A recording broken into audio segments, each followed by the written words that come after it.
Hello again, it's Luis. I'm a PhD student and candidate at the University of Illinois, Urbana-Champaign. I am in the Renal and Cardiovascular Research Laboratory. I am also a dietetic intern, completing my requirements to become a registered dietitian in about May, June of 2021. So that's a week, 2 weeks away, next month basically. And I'm here today to talk about how some foods that we traditionally wouldn't think of, such as pizza or tacos, can fit into the chronic kidney disease and on dialysis diet, and also discuss some label reading and ingredient lists as well. So instead of saying that pizza and tacos can't fit into a diet or that you shouldn't eat these foods, today I want to discuss how to make these foods fit in your diet. Diet being the foods you eat on a regular basis. I want to start by talking a little bit about salt and sodium intake, and the reason for this is that many foods, processed or ultra-processed, that are high in salt and sodium are also high in potassium and phosphorus. And this potassium and phosphorus may be in the form of additives, which are typically more bioavailable than naturally occurring. So I talked a little bit about the plate method, making about a third of your plate protein, vegetables, and grains. I also discussed a little bit about using a smaller salad plate, about 9 inches, and about how certain interchanges or swaps between foods to kind of meet these plate recommendations. When I talk to a lot of people with kidney disease, even those with or without, many that think that hiding or not using the salt shaker is the best way to reduce their salt and sodium intake, but research has consistently demonstrated that the salt shaker only makes up a minor fraction or small part of the salt and sodium in our day. In fact, it's only about the salt shaker is only about half sodium by volume, approximately, and can actually help with the palatability of food. So it can actually help with foods tasting better and making up a smaller portion of your day. The vast majority of sodium in people's diet comes from pre-processed, prepared, ready-to-eat foods. That's not to say these are bad, but we have to be cautious of those. This includes fast food, full-service restaurants, as well as foods at the grocery store. And so, again, this is to say that not that you can't have those foods, but I'm going to do the work to demonstrate how to smartly include these foods in the diet, in a renal diet, for those with chronic kidney disease and or on dialysis. However, we do want to encourage and focus on cooking, preparing foods at home to better reduce this processing and additives in our food. If you aren't familiar with labels or haven't read them much before, this is going to be an introduction to finding lower sodium options primarily, but also, as well, potentially lowering potassium and phosphorus options. If you don't read labels, don't worry. I'll briefly cover this material as a refresher, but if you do, you can skip ahead. And so to start, at the top of the labels are serving sizes, whether it's a cup, a piece, a slice. In this case, I've created a cookie example. So 1 cookie is a serving, and in this box or container, there are about 24 cookies. At the next section, I have calories, and this is how many calories in each cookie. And then there's followed by a list of nutrients. I just kind of pointed out some things here for serving sizes for fat, carbohydrate, and protein. Those aren't too important, so I won't go over them too much, but they're there for reference if you've seen these before. I do want to point out that carbohydrates, because occasionally some with chronic kidney disease will have blood sugar or diabetes concerns. And so we may have to watch our total carbohydrates. Dietary fiber, we always typically want higher numbers here. We typically want to reduce our added sugars as much as possible. So this is kind of the stoplight system for watch, go, or... On this next section, I've again highlighted the calories, but this is one of our most effective strategies to reduce sodium in the diet by reading labels, is comparing these calories to the amount of sodium in the food. We typically want to look for food items that have a greater amount of calories than sodium. For example, if you were on a 2,000 calorie diet and you were following this method, then you'd be eating less than about 2 grams of sodium or 2,000 milligrams of sodium a day. So that's the goal here. Again, protein, you want this to be as big a number as possible. And for chronic kidney disease, you may want to look for a smaller potassium numbers. You'll notice that phosphorus is not on this label, however. For phosphorus, you're going to have to check the ingredient lists. If we're doing more cooking, they'll naturally have less of these, but for those processed items that we can't avoid sometimes or are more convenient, we'll have to look at the bottom of that food label or on the back of the product or side sometimes as ingredients. I've kind of created an example here, a wheat-based product, and the question is, where is the phosphorus? Well, I've kind of pointed out here, sodium tripolyphosphate, sodium phosphate, calcium phosphate. It's kind of hidden in here, and it's 3 out of several of these ingredients, but that gives us no reference of how much phosphorus is in these items, which is a concern even for nutritionists and dietitians. Something to keep in mind, and if you do follow the ingredient reading list, these are some of the phosphorus additives: phosphoric acid, polyphosphate, trisodium phosphate. And so you'll notice that phos is the key word for all of these. And sometimes you'll even see potassium phosphate, so that's a double concern with the potassium and the phosphorus. I've got a few food labels here. I've kind of highlighted some potassium chloride within the ingredient lists. However, it is labeled about 100 milligrams at the bottom. Again, potassium lactate and sodium phosphates in this bacon label.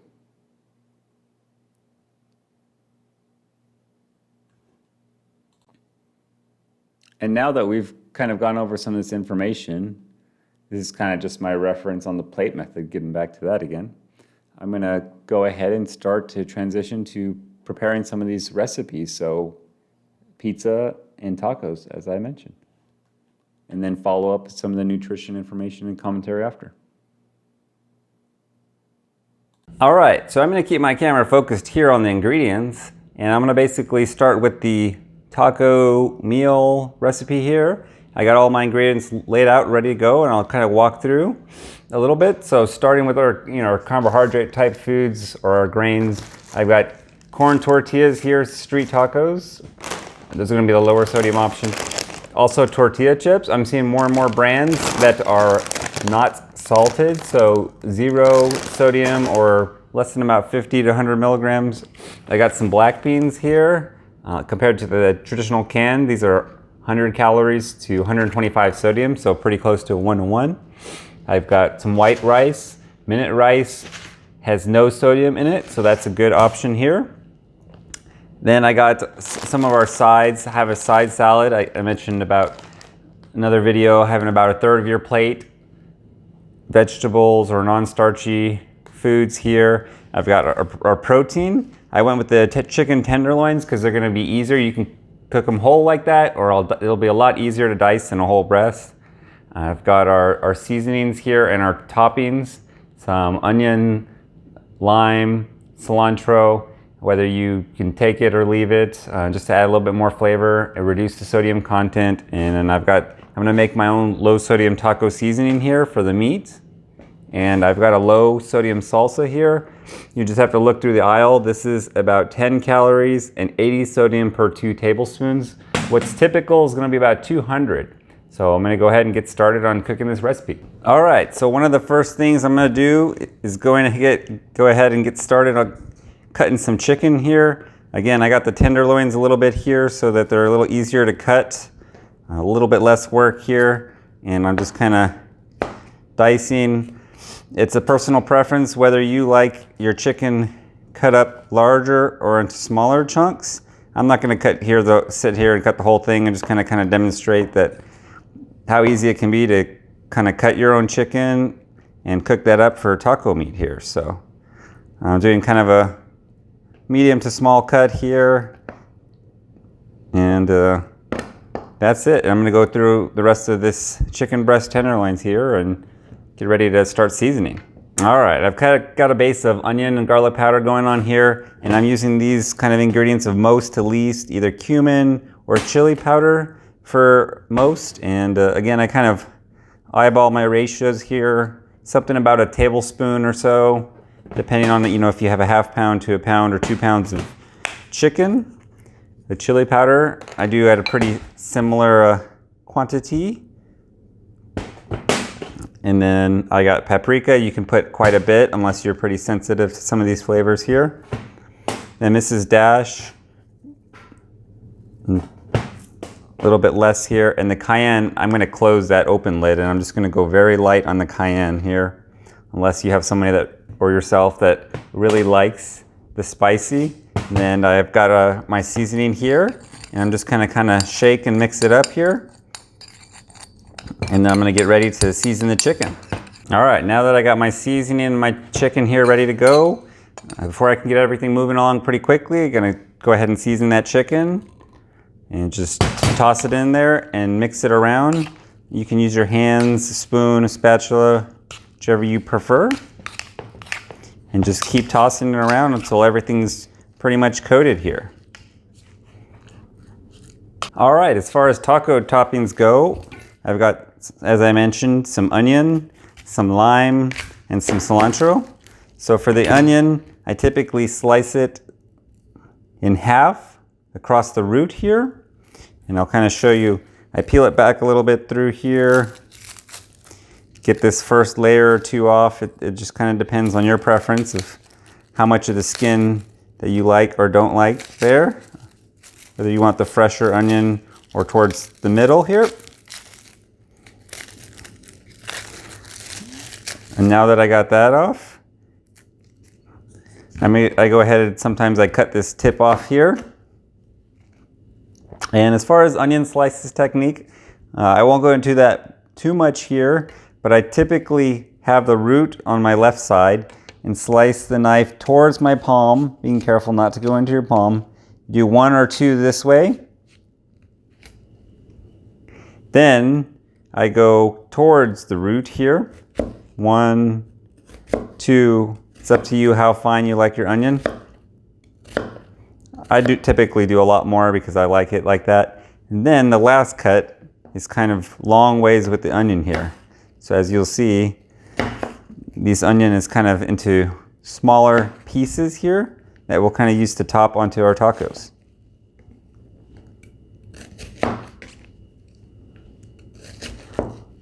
And for now, I'm just going to put all this in my bowl here as far as toppings.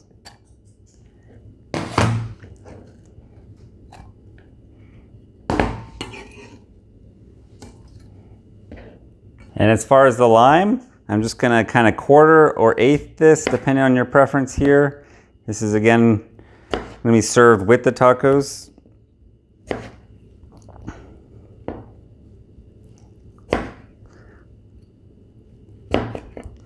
So I'm just going to go ahead and put these on our plates. And those will be ready to season with. All right, and as far as cilantro goes, this is a little bit more tedious, but I'm just taking the time to show you how it kind of goes here. And so I'm just going to mix this kind of half and half with my onion here. And it takes a minute or two. For me, I just kind of pull off the stems while I go here. And takes like 2 or 3 minutes to get your cilantro pretty good. And once I've got it a little bit a pile of here, I'll just kind of go back and forth, kind of dicing the cilantro as finely as I can and putting it as a serving garnish right here. All right, so we are ready to go on cooking the tacos. I got my pan here and I just need to preheat that for a minute. I got about a tablespoon or 2 of oil. For about this much meat, maybe about a pound of meat, I would use maybe at least 2 to 4 tablespoons of oil. And I'm just gonna wait for it to preheat. And while I wait for that oil to preheat, what I do for my tortillas, everybody does a little bit different, is I just take a little bit of spray and I kind of spray really briefly. Cooking oil, cooking spray, whatever you choose. and this helps them keep their flexibility. I like to use the old-fashioned flame grill, but I will demonstrate that I'll just toss these in the oven and that will work too. All right, as I kind of mentioned, got an oven anywhere from 350 to 400, and I just tossed these tortillas in here. If you've got other methods of heating these, you can use those too, a little toaster oven or a flame burner to get some of that crisp burn on them, and I give them 2 to 5 minutes, and then I'll wrap them in some foil, and they should hot hold like that pretty well. Okay, we got some oil sizzling here, almost smoking. I'm gonna turn my fan on for just a second here, a little bit on low.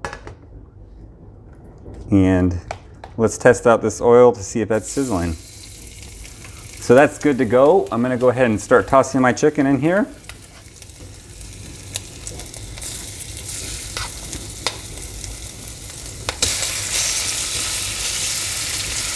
And then I'll kind of do a little bit at a time to kind of get this not overcrowd my pan here.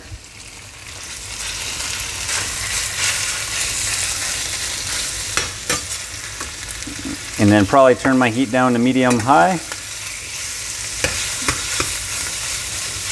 And this is going to take anywhere from 5 to 10 minutes. I'll keep adding my chicken as it kind of reduces down here. And this is my chicken taco meat here. It smells great, by the way. Got my workstation ready to go here. So as I mentioned, typically Southwest salad, and you can do it on your taco or on the side. Try to make, half to a third of your plate. Those non-starchy vegetables. I got my tortillas, so I kind of wrap them in here, and then I fold and fold to keep them warm. I toss those in for about 2 or 3 minutes in the oven. As far as the tacos, if you have a tortilla that's a little flimsy, you kind of want to double up on them, but for those with blood sugar concerns, that's going to be a little bit higher on the carbohydrates as well. So I've got one taco right here. I've got another double shell taco right here. All right. And so I got 2 tacos. I get a little bit of onion to make it a classic Mexican style taco. A little bit of cilantro. And a couple limes. And so there's 2 tacos doubled up. I can see if one of these will hold up for a single here. So if you got, as I mentioned, if you got a strong enough tortilla, I've got my single there. And these are the street style tortillas, so they are the smaller. I'm going to go over the different tortilla types towards the end of this video here. A little bit more onion, a little more cilantro. All right, and I've got our tacos ready to go here. I got my ingredients here for the pizza, and so the best option that I kind of found here was the Meyer thin crust pizza. Comes in a large and a small, and so both are good options here. If you look at the small, it's about 300 calories and 300 sodium. That's for 1 crust. For the large, we're looking at closer to 1/4 of pizza, so I'll kind of use the serving sizes that Meyer has. I've got our cheeses here, the best being these fresh mozzarella, Belgioso or generic brand here. What I like about this is that it's sliced already for you and ready to go. Kraft mozzarella was the lowest sodium option here at 150 milligrams to 80 calories. Then I've got some tomato options here. And so we've got no salt, tomato sauce, puree. And these are all going to be a little bit higher in the potassium here. So let's see here, about 4%. So I believe they're about 200 to 400 milligrams of potassium, but they can still fit into your meal if the rest of the meal is all right. And then I've got just plain old tomato we can use. And comparing to regular pizza sauce, that's about 260 milligrams sodium. So the lower sodium pasta or tomato sauce, you'll get more about a half cup compared to just a quarter cup here. This tomato paste also is low to no sodium, 5 milligrams. As far as protein toppings go, again, you can use that low salt, no salt turkey breast and just dice that up on top. And I've got the best pepperoni turkey that I have seen here. It will typically run you about 800 milligrams or more per serving. However, if you look at 16 slices of turkey pepperoni here, that is going to get you 380 milligrams sodium. So if you use half of that, you're looking at half of 380. And so I'll use about 8 slices here and some basil as topping or garnish. And I'm just going to go ahead and go through the pizzas a little bit quickly and kind of review here at the end. And so for any kind of pasta tomato sauce, you want to try and use as much as you can. So the serving is typically 1/4 cup. For the regular sauces, if it's a lower sodium, it's about a half cup. And so I've got my first pizza going here. All right. And as far as the mozzarella here, it's about a 1/4 cup of mozzarella here.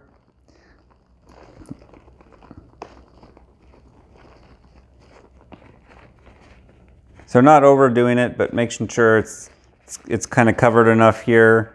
If you kind of sprinkle carefully and slowly, you'll get a good covering and meet that serving without going too much overboard. So this first pizza, I'm just going with standard pepperoni and showing that it can work here. So I've got my turkey pepperoni here, and I'm just going to use like the 8 slices as opposed to the 16.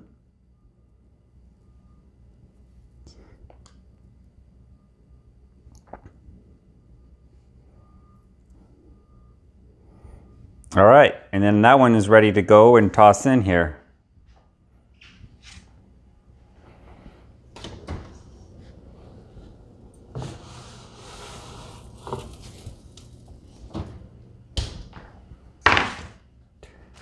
I'm going to go ahead and get a small one going here, just to kind of show how this works out here. So I've got our crushed no salt tomatoes here. They'll be a little bit watery, but you can, if you want to cook these down a little bit. But as far as meeting your salt and sodium recommendations, this is a great option here.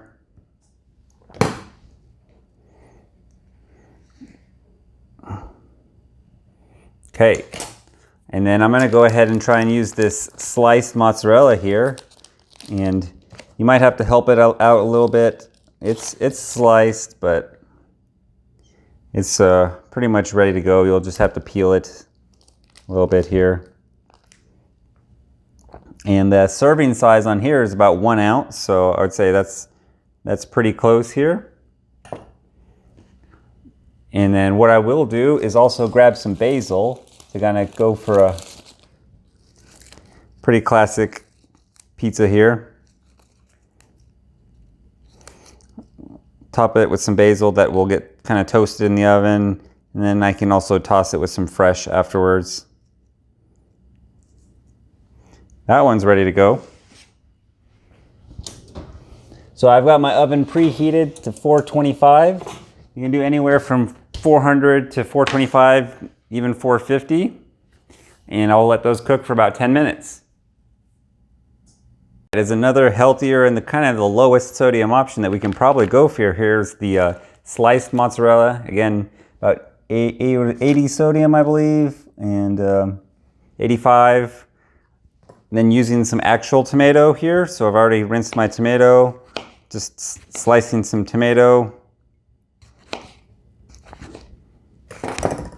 And kind of topping on here. And getting some basil on this one as well, similar to the last one I just made.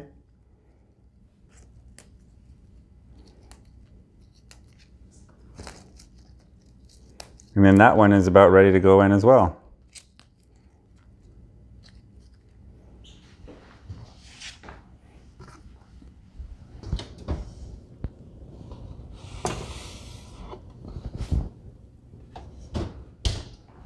So these pizzas have been there about 10 minutes, so it's time to go ahead and open up and check what's ready here. And it looks like I got about 3 of them ready. Can I use some oven mitts or something to kind of pull your pizzas out here? We've got one of our options here. And so these mini ones, I'll just typically put on a plate here and serve. Gonna go ahead and pull out another small one.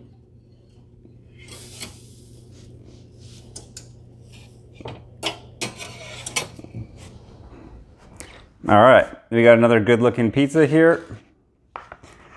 That fresh mozzarella is a little bit more moist, so you might have to watch out with some of the water and moisture coming out. And then this larger pizza is just about done here.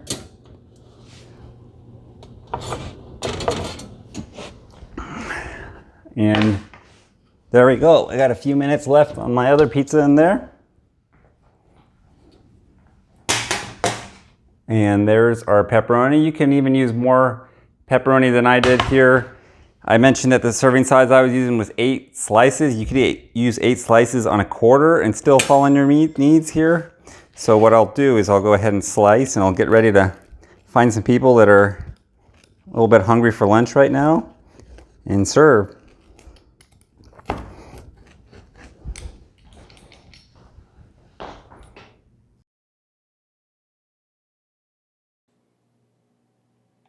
Okay, so that pepperoni pizza that I made a few variations, either a whole mini or about a half to more like a quarter of the whole pizza. These were thin crust pizzas. I've got our nutrition here. You can see there were about 300 to 400 calories, 45 to 60 carbohydrates, about 20 grams of protein, about 5 to 600 or 700 milligrams of sodium and potassium, so about a third. If you're eating about 3 meals a day, it's making up a little bit less than a third, which is good. And the sodium to calorie, it is higher on the sodium in calories, but this is pretty good for a homemade pizza.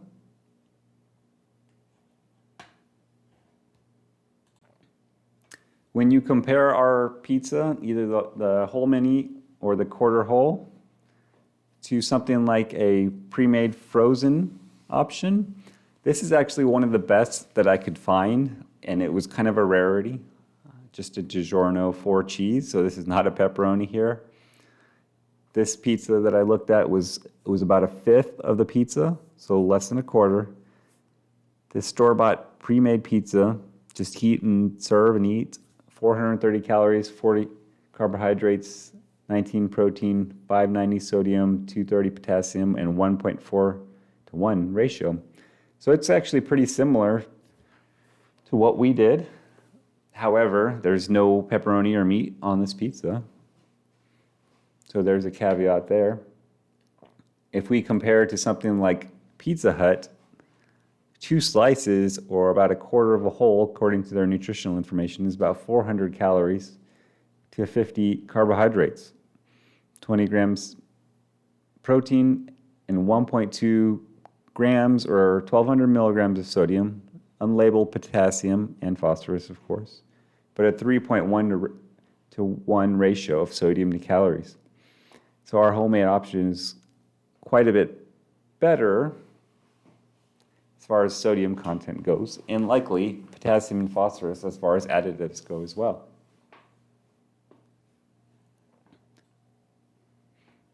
All right, our chicken tacos recipe. I only demonstrated the tacos, but you could add a cup of rice, which is calculated in this nutrition information, to increase the calories and not the sodium. But for this, about 2 tacos, is 320 calories, 63 carbohydrates, 30 grams protein, 310 milligrams of sodium, 554 potassium, and a 0.6 to 1 sodium to calorie ratio. So the sodium is only about 13% for the day, potassium is about 27%. So those are both less than a third. When you compare those to something like Taco Bell, you can see they're pretty similar. The carbohydrates are going to be pretty similar. The 60 is because I included the rice, so you get more food for that. More protein with the homemade, and about half of the sodium. Another caveat here is what I've kind of showed in the picture is probably a little bit less than what you could have with this nutrition information that I calculated. There's probably more chicken and tortillas in the calculated recipe, so you could get a little bit more than I've shown here. When you compare to something like a generic Mexican or Hispanic restaurant, we're looking about half the calories, probably similar to lower carbohydrates because of the rice is added in here. A little bit less on the protein and quite a bit less on the sodium, so about 1 gram or 1,000 milligrams less sodium, and a quite better sodium to calorie ratio. All right, before I get to some kind of recommendations that I was going through, I wanted to go over some ingredient recipe recommendations for the pizza and tacos, and then show a few images, labels, products that I was going through. These are all known as kind of high sodium foods as far as like the crust and the tortillas, if they're flour, or the tomato pasta sauces, or the cheeses or toppings. And so that's kind of why I want to break these down. In general, pizza crusts are going to be higher sodium because they're a wheat bread product, but there are some lower ones. The thin crusts are going to be better, and I'll go over this in a second. The tomato sauces, pasta sauces, these are all going to be pretty high sodium. A lower sodium is going to be a generally better option. It's going to be higher in potassium, but it can fall within your recommendations if the rest of the recipe is lower in potassium. Cheeses are typically going to be high sodium, so we're going to kind of be careful or moderate how much we use. And toppings. I've got a great pepperoni topping that for pizzas. However, your regular pepperonis are going to be anywhere from 500 to 1,000 milligrams of sodium, which can well exceed half or more of a day's recommendations. Things like olives were kind of high in sodium at 200 milligrams about a serving. But some free toppings would be fresh peppers, tomatoes, herbs. These are great options. As far as tacos, corn tortillas are going to be absolutely better as far as carbohydrate and sodium go than flour. It's going to be very hard to meet your needs with flour, but again, if we do it in smaller portions in moderation, have vegetables on the side, those are potential options there. As far as protein, within the grocery store, sticking with the fresher meats and cooking those with less sodium additives. Some of these do have the sodium on the label. Salsas are typically going to be high in sodium, but you can look for the good ones. Fresh pico is typically going to be a great option. I kind of talked a little bit about cheeses. And as far as sides go, rice and salad would be a great recommendation to kind of fit within those recommendations. Beans are typically going to be higher sodium if they're canned, as well as contribute to some potassium. So now I'll kind of get to some recommendations at the store I was looking at.